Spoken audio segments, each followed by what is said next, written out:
Parlons maintenant de la notion de labeled et unlabeled.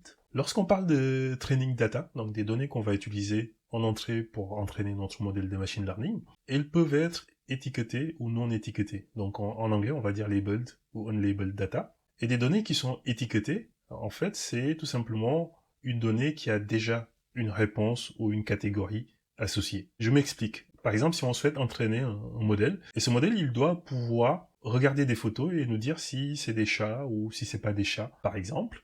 Et donc, il faut qu'on lui passe des données en entrée, des training data. Si à chaque photo, on a associé le résultat, c'est-à-dire que à chaque photo, on a dit ok, ça c'est une photo de chat, on a mis les étiquettes. Donc ça, c'est des labeled data. C'est des training data qui sont étiquetés. Donc si, par exemple, on prend l'exemple de transactions bancaires, donc si on veut entraîner un modèle pour qu'il détecte si une transaction bancaire est frauduleuse ou pas, on va aller tout simplement récupérer l'historique des transactions bancaires, et puis pour chaque transaction, on va dire ok, c'était une fraude ou ce n'était pas une fraude, et donc dans ce cas de figure, on est en train de donner l'information sur le résultat, sur le label, hein, comme on l'a vu dans le module précédent. Des données qui sont étiquetées, c'est quelque chose qui va être utile pour l'apprentissage supervisé. Donc l'apprentissage supervisé, c'est un type d'apprentissage de modèles de machine learning pour lesquels on va fournir des données qui sont étiquetées, comme on peut le voir ici. Okay. Maintenant, on a également la notion de unlabeled.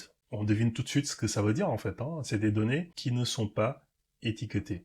Donc c'est des données brutes, sans label, sans réponse associée. Si on reprend l'exemple des photos de chats, cette fois-ci on va fournir des photos à un modèle, et on va dire qu'on va entraîner ce modèle en utilisant ces photos, sauf que on n'a pas annoté ces photos, on n'a pas dit ce qu'il y avait sur ces photos, on n'a pas dit si c'était des chats, ou des chiens, ou des êtres humains, peu importe en fait, hein, pour le coup. Dans ce cas de figure, un dossier rempli de photos sans indiquer ce qu'il y a sur ces photos, c'est du unlabeled data. Des conversations clients sans préciser si le texte, c'est un avis positif ou négatif, et qu'on le passe en modèle de machine learning pour l'entraîner, pareil, ça également, c'est du unlabeled data en fait. Des transactions bancaires pour lesquelles on n'a pas indiqué si c'était frauduleux ou pas frauduleux, pareil, c'est un exemple de unlabeled data.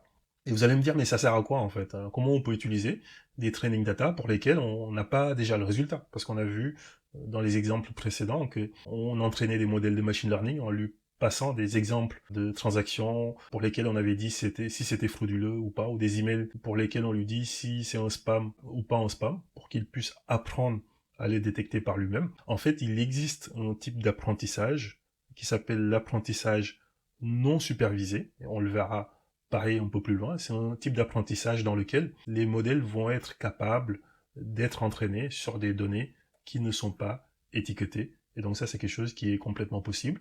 Et on verra les cas de figure dans lesquels ça va marcher, les techniques qui permettent d'utiliser ce type de données-là.